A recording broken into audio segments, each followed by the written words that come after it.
Hey folks, welcome back. This is Lucid, and we're jumping back into our game with Lanka, the demon monkeys. And we've got a message from Formoria. GG, well played. Unless Epimos succeeds in his mission to reunite Formoria. Let's see what Epimos does.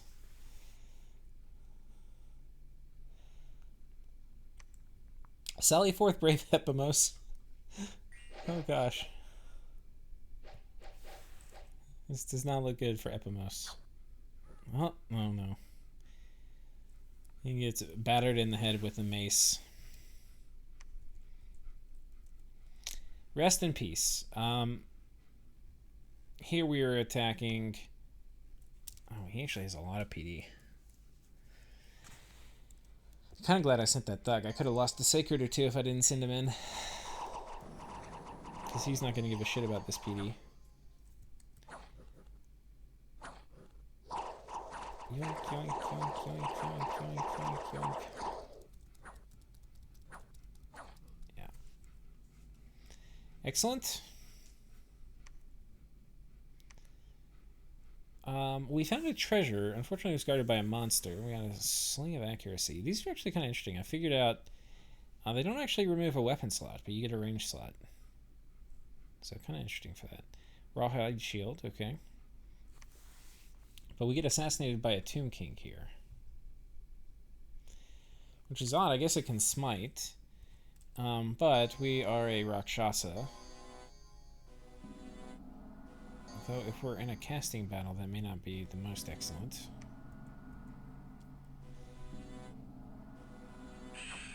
But if we're in melee, feeling pretty darn okay. 47, 37, yeah.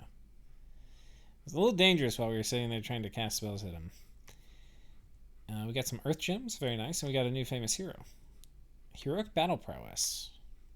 So increased attack skill. Not bad.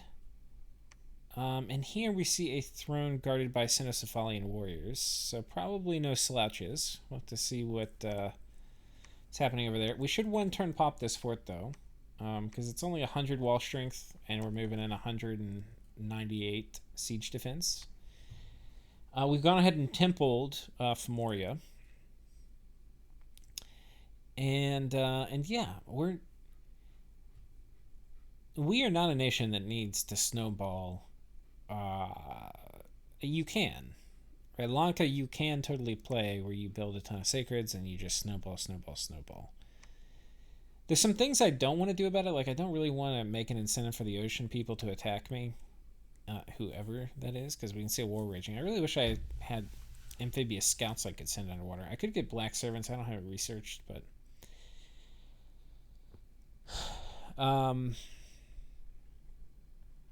But yeah, we are not going to snowball. We are going to focus, and a lot of blood nations are like this. A lot of blood nations do want to focus on economy, and we're going to do that in a big way.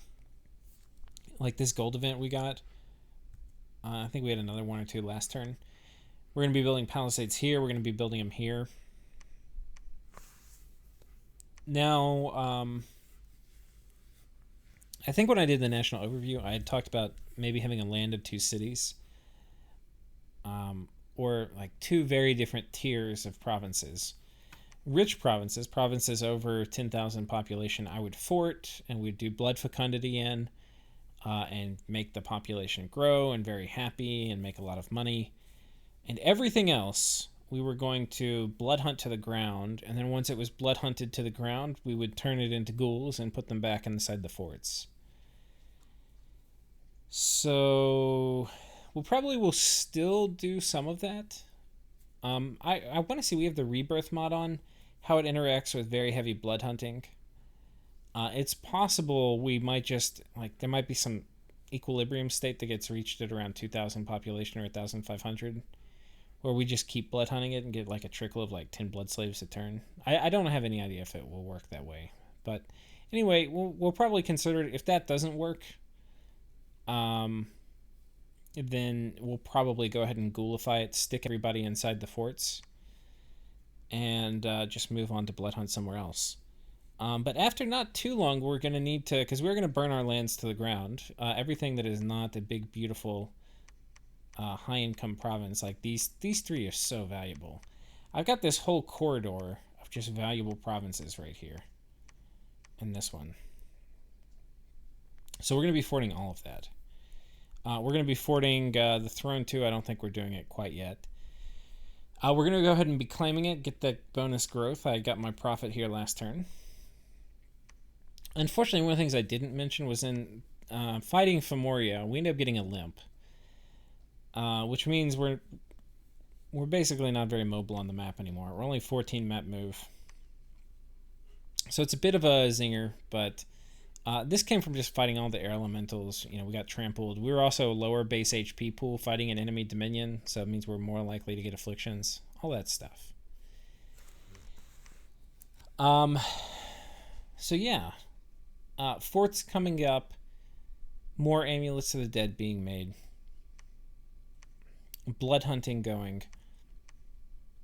We're going to get another blood hunting operation set up over here. We've got 2 guys coming in. I'm going to be doing deeper blood hunting. I think I might even have more guys coming in. No, we've got these guys coming in to reanimate. But I don't know. I'll probably go up to like 4 or 5 blood hunters. Like, we're going to go pretty tall. And we're just going to burn things down.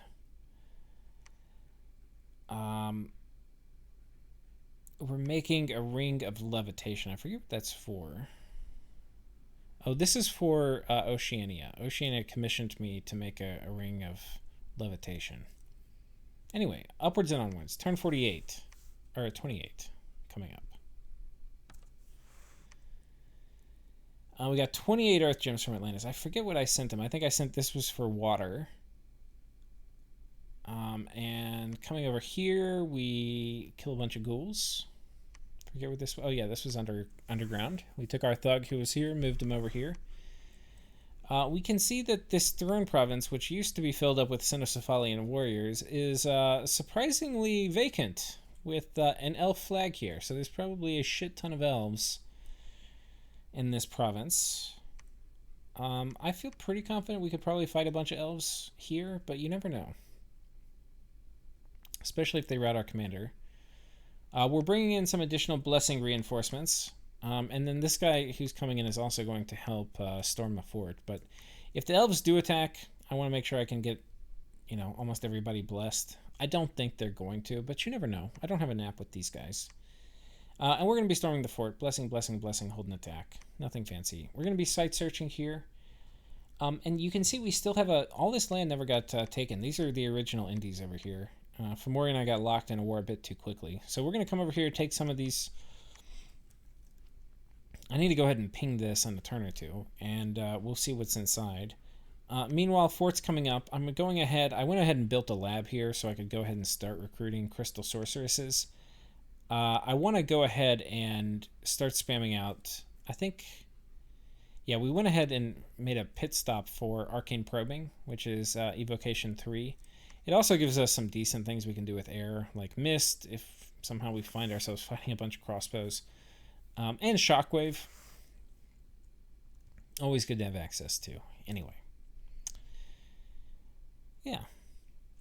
And these guys fighting means I don't have to worry about these forts coming up getting raided by sea elves, which is basically what Pan is. It's basically an underwater Pan. So anyway, they're all stealthy. We'll go ahead and go to the next turn, turn 29.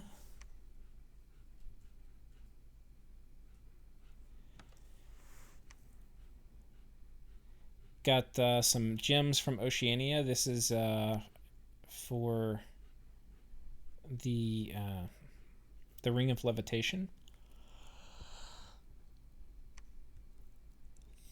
I can't remember if he was doing earthquake spam or worried about... no, you can't do that underwater. I can't remember what he wanted the Ring of... He had something very particular he wanted the ring for. I can't remember what it was. Enchanted Tomb. Excellent. And a battle inside the fort. We cleared the fort wall defenders without much of an issue.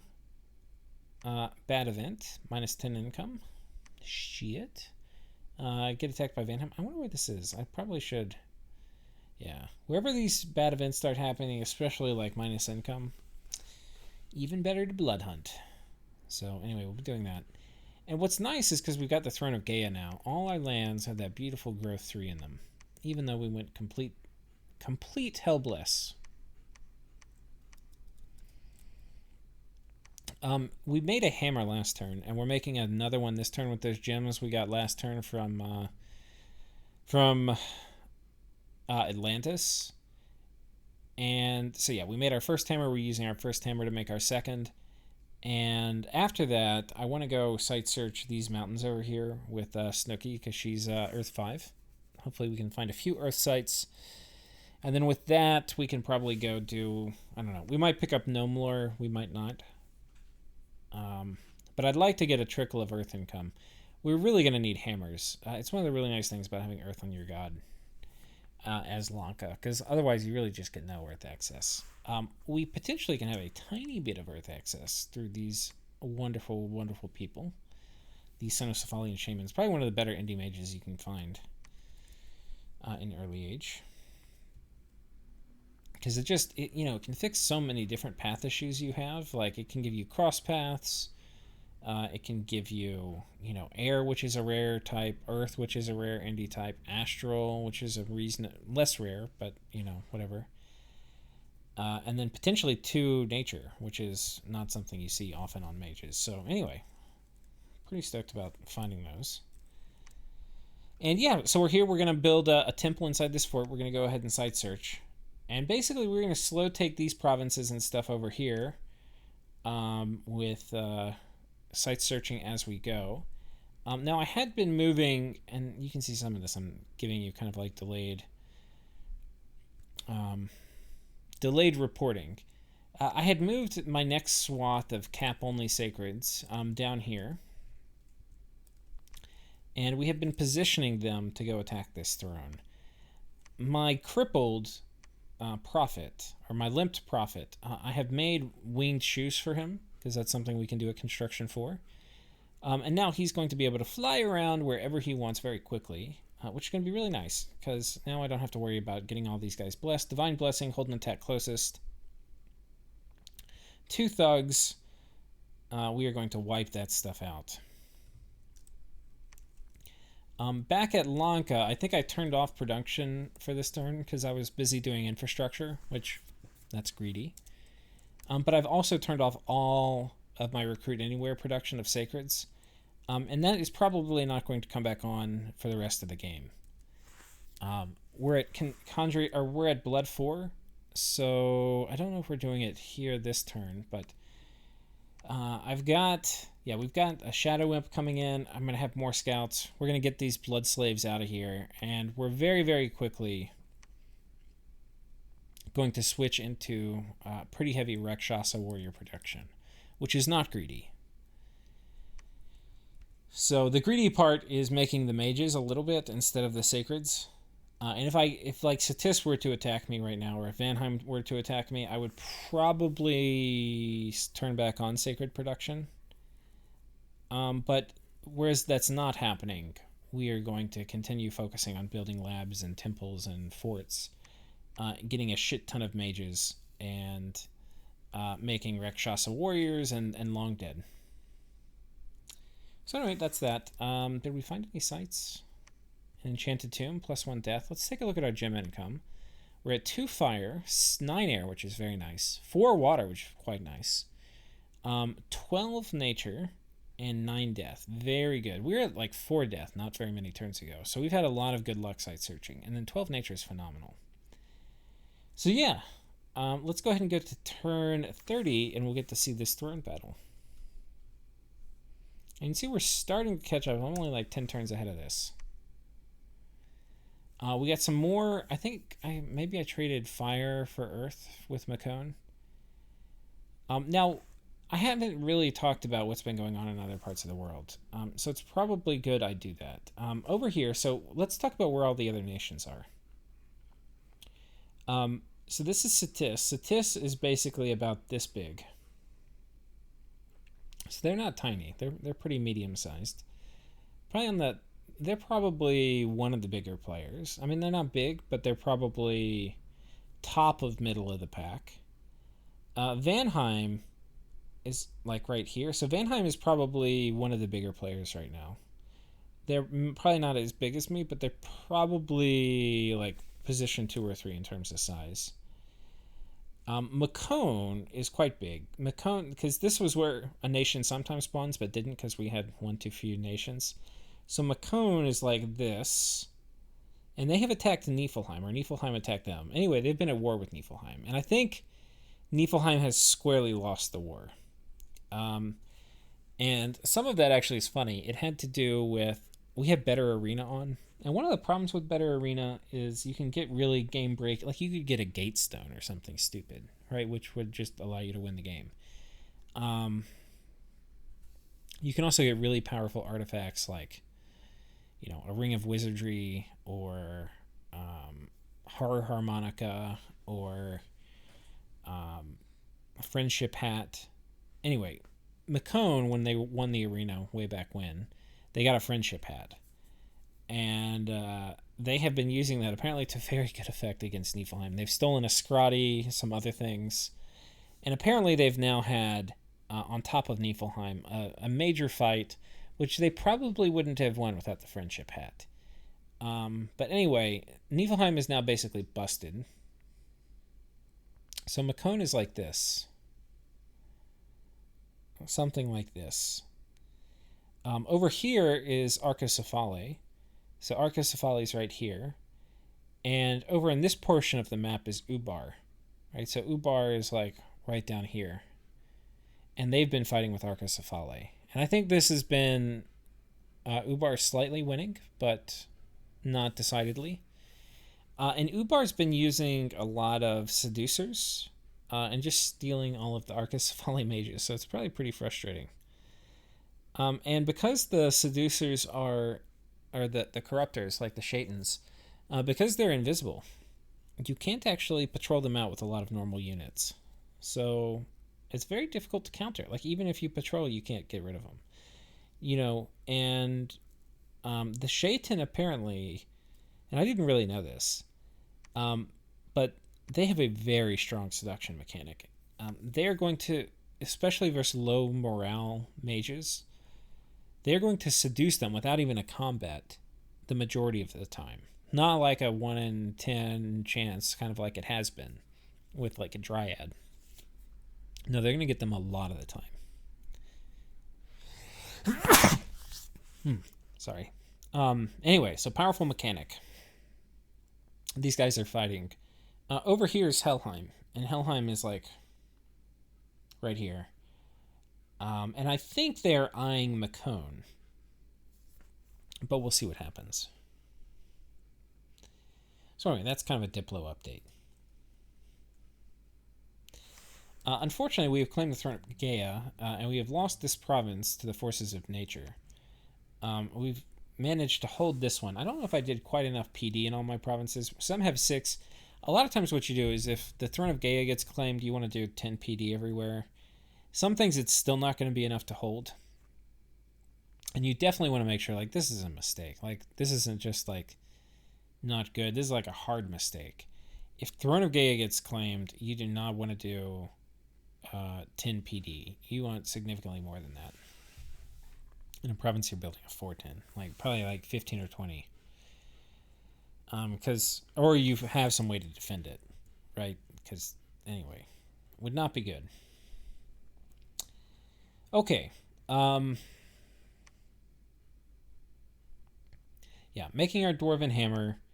We have taken the throne, and indeed this is the Throne of Winter. And as a bonus, it comes with a silver mine. So, yeah, pretty stoked. We're site searching it. We're claiming it. We had a battle here where we killed all the monkeys. We need to go kill these guys. I don't actually feel comfortable trying to thug the Trogs. I probably could, but instead we're going to play it safe. We're going to send in all the Sacreds. So anyway, that's going to happen.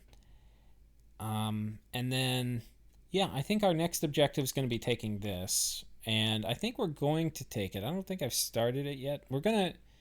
First we have to ping it. And we'll see what we have. And then we'll decide how we have to take it. But if I get all these thrones, we'll be in pretty good shape. And I think... Danheim just claimed this throne. This, I think, is the throne he just took here, which would be pretty good for me. +1 MR on all my sacreds would be pretty huge. It doesn't sound like much, but it adds up. It adds up in a major way, especially if I end up fighting Satis. It would be really good because they can do a bunch of MR shenanigans against me. Yeah. Okay, so I think that is about it for this turn. We'll do one more, and then we'll call it for the episode. Turn 31. And a lot of this is just going to be talking about economy, to be honest. A message has arrived from Oceania. Everyone still purchasing water gems for nature or gold.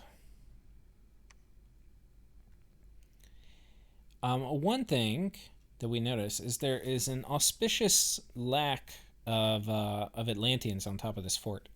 Apparently, these guys, and it might have been even visible last turn, I didn't notice, but these guys had a major conflict. They both lost a lot of troops, but Oceania won, kicked the Atlanteans back into the other side of the pond.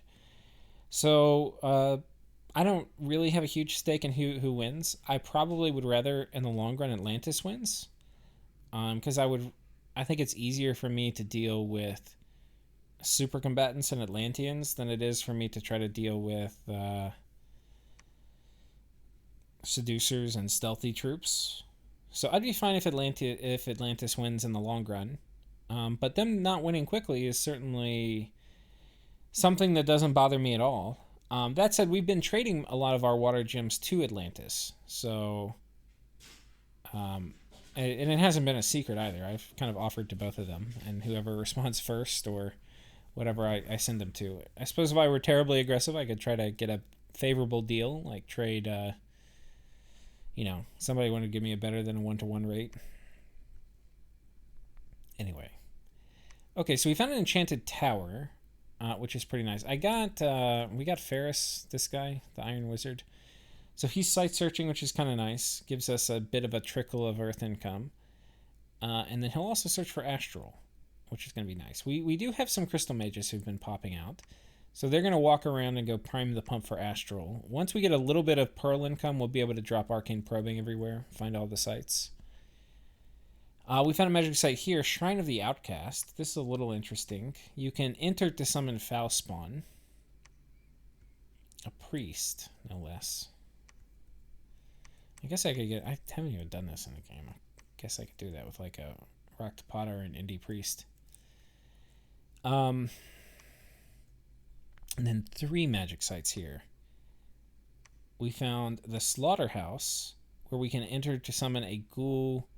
A blood okay, I probably should actually do this. I don't think I'm doing this in the game. A Foul Spawn, a Ghoul, and a Maenad. The Ghoul, probably the most useful of these for holding up fort walls. Foul Spawn can be useful. So I don't know. That's definitely worth a Blood Mage turn. Unfortunately, it doesn't give gems. I would rather have +1 gem, I think, than this. Ancient Temple, very nice. Gold Mine, very nice. And then Enchanted Windmill, quite nice. Which were the ones we found? Yeah, Ancient Temple, Slaughterhouse, and Enchanted Windmill. So not bad. They're not the best sites, but they're okay. And for finding, 5 sites in one turn, I will take it. We have a battle here where we clear out these stupid... Where was it? Oogie Boogie Foothills. Here. The Vine Men who attacked. And this fort is up now, so that's nice. We're going to be building a temple, and then we'll build a lab. Here we're upgrading the fortress. We've got Rocktopata on repeat recruitment. Here we've got Crystal Sorceress on repeat recruitment. Here we've got Rocktopata. One thing... Okay, so let's talk a little bit about infrastructure. Okay, well, there's a few things to talk about. So... One thing you want to be prepared for, especially like when you neighbor the elves, is like all of a sudden, horde of elves on top of one of your forts. And here we're not super well prepared because like we don't have any sacreds inside. So we'll get some undead and some, and some sacreds built up in these forts in case we get attacked. But in addition to just having, some kind of troops inside of your forts, which is going to be important, you want to think about mages too. And we want to have at least one of these yoginis in pretty much all of our forts, because they're going to be a major, major, major player in fort defense. And ideally, we probably have two of them in all of our forts, and then a lot of these Raktapada who can either be communion masters or slaves. But these guys will almost certainly be masters, and they can do a bunch of crazy things in Sabbath communions. So that's good. And then I'm also, probably not now, but because these guys are going to be site searching for a while, but these guys are also going to be super important to put in forts. Or, on all my different frontiers. Because my cap-only mages can do a bunch of my air magic, but these guys will also be able to do it in conjunction with Raktapada as part of communions. So we'll have these guys around in case I have to do some kind of crazy budget defense. So anyway. But for now, they're just going to be site searching and doing arcane probing and stuff when we can. So here you can see we've made... because we did yet another trade for Earth Gems, we're able to make a third hammer, which is going to be very nice. We're making Skull Mentors, we're making Alquills, and we're trying to get our research engine going. And we took a little bit of a hit in research, like we would be a bit higher, like 50 higher, but Snooky, for the past few turns, has been has been forging instead of researching. And she's going to go out and site searching. She's kind of done with research. She helped us get a lot of our early game research goals. But then after that, she's going to help us break into Earth more than anything else. And then potentially cast some big globals like... you can see we have a shit ton of nature gems. What I'm going to wait for is somebody to cast Mother Oak. And then as soon as they cast it, I'm going to overcast it. But we have to finish researching it. So we're going to hit Enchantment 5, which is just going to give us, Horde of Skeletons. Some of the basic wards if we need to drop them.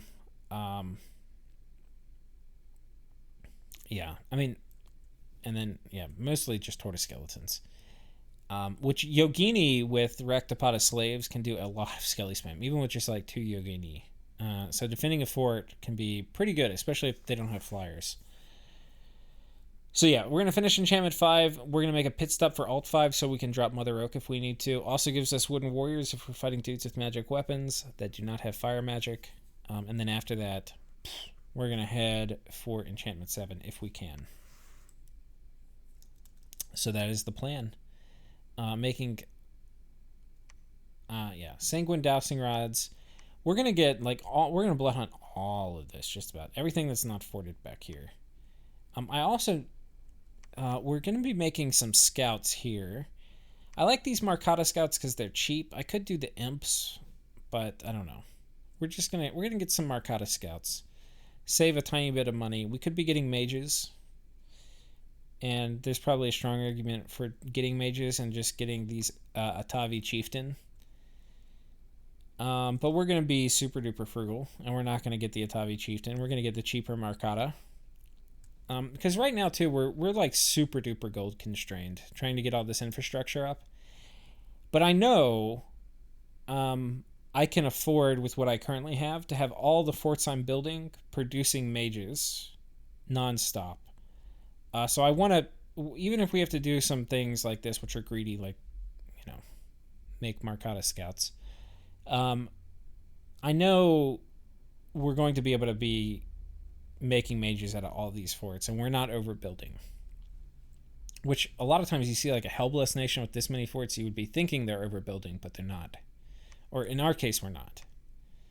Because we've got, if you look at our forts, we've got 1, 2, 3, 4, 5, 6, 7, and then we're going to have 1 here, which is going to be 8, and we're going to have 1 here, which is going to be 9. That is a lot of forts, guys. A lot. And we probably will build another one here, too, just to get the Cynocephalian Shamans on lockdown. And it's kind of nice having a forted oceanfront here in case we get raided by sea elves. Okay, so I think that is it for this turn and also for this episode. So thank you guys for watching, and I will see you next time.